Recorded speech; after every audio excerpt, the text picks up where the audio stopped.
nibatayiha Ouattara bizaba ari uburiganya. Impaka zafashe indi ntera nyuma y'uko BK Pro League itangaje ko umukinnyi mwiza wa shampiyona azahabwa imodoka ya miliyoni 15.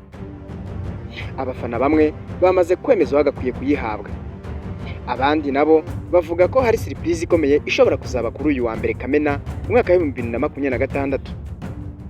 None se koko Djibril Ouattara niwe uyikwiriye cyangwa hari umukinnyi uri gutegura gutungura abantu cyane cyane agatungura igihugu cyose? Uyu mwaka B Pro League yaranzwe n'ihangana rikomeye cyane, ibitego by'akataraboneka, amarira y'abafana ndetse n'amateka mashya.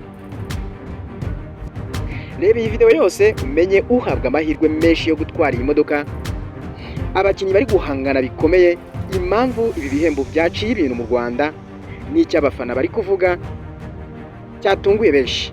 Icyo ngusabye wowe, kanda subscribe niba utarayikora, kanda like, ubundi mwinjize neza muri ibi bihembo bikomeye bya BK Pro League bigiye gutangwa bigahabwa abakinnyi bitwaye neza ndetse n'abatoza, bizahabwa mbese umuntu wese wo muri BK Pro League.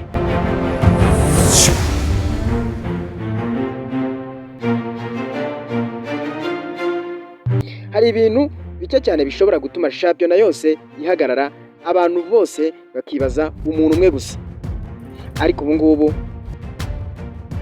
ni ibintu byose biri kuba mu Rwanda kuri ubu ngubu muri shampiyona y'u Rwanda. Ibihembo byamaze gutungura abantu benshi nyuma yo gutangazwa.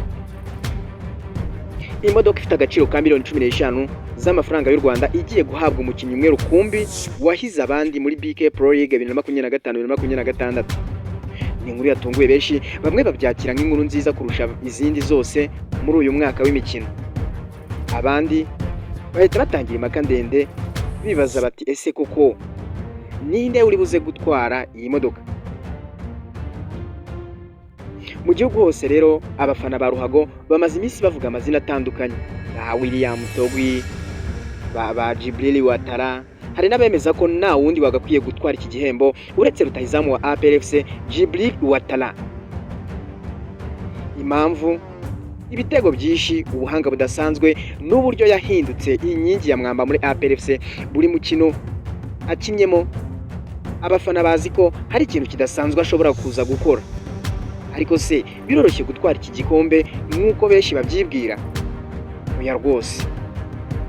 Hari abandi bakinnyi benshi bagaragaje rero urwego rwo hejuru muri shampiyona. Bamwe batwaye amakipe yabo mu bihe bikomeye barimo nka Asmani Ndikumana muri Rayon Sport ndetse na Bafarenganye.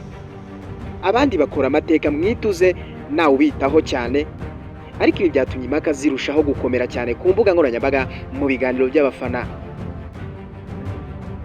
Tariki ya 6 Gicurasi 2026 ubuyobozi bwa BK Pro League bwashyize byose ku mugaragaro, bwemeza ko ibihembo bizatangwa ku itariki ya 1 Kamena 2026 mu birori bikomeye bizabera muri Moven Peak Hotel aho ni Kigali. Ako kanya gusa hahise hashya, internet yahise ivuduka ku mbuga nkoranyambaga, ibintu byose birahinduka biradogera.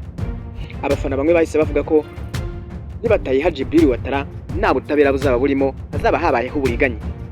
Abandi bati umukinnyi mwiza nagarutse indi ibitego gusa. Ni amagambo yerekana uburyo iri rushanwa ry'ibihembo ryafashe indi ntera muri uyu mwaka.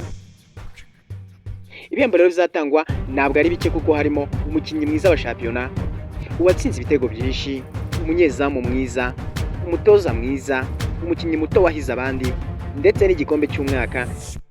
Hakaza kandi n'ikipe y'umwaka. Ibyo nibyo bihembo bizatangwa na BK Pro League.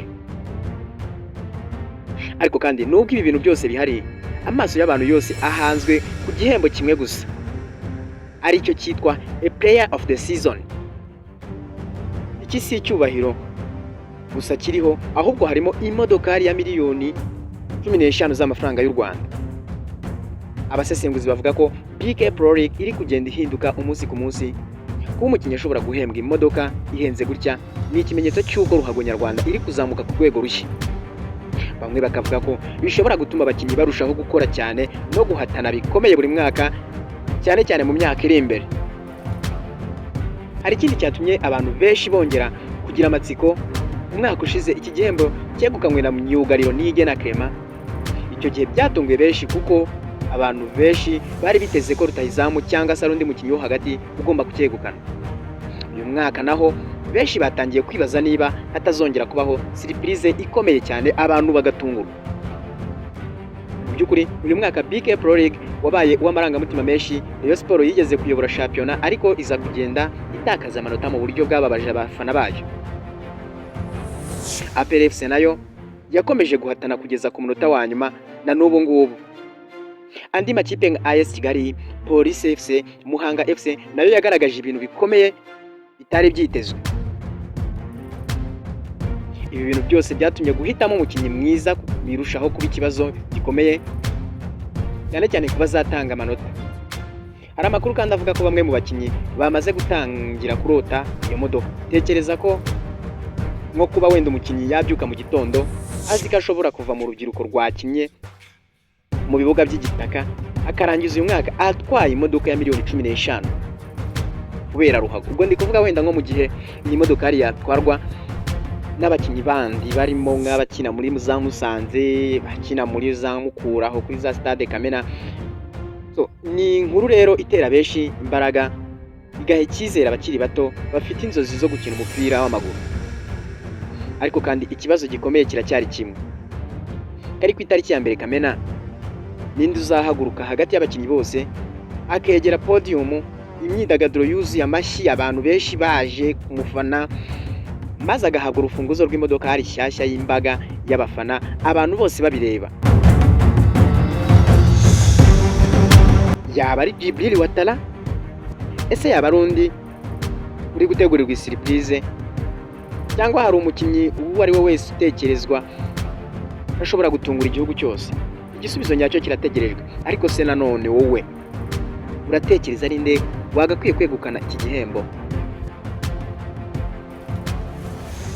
Duhurire muri comment, ariko ugende ukanze like, ukande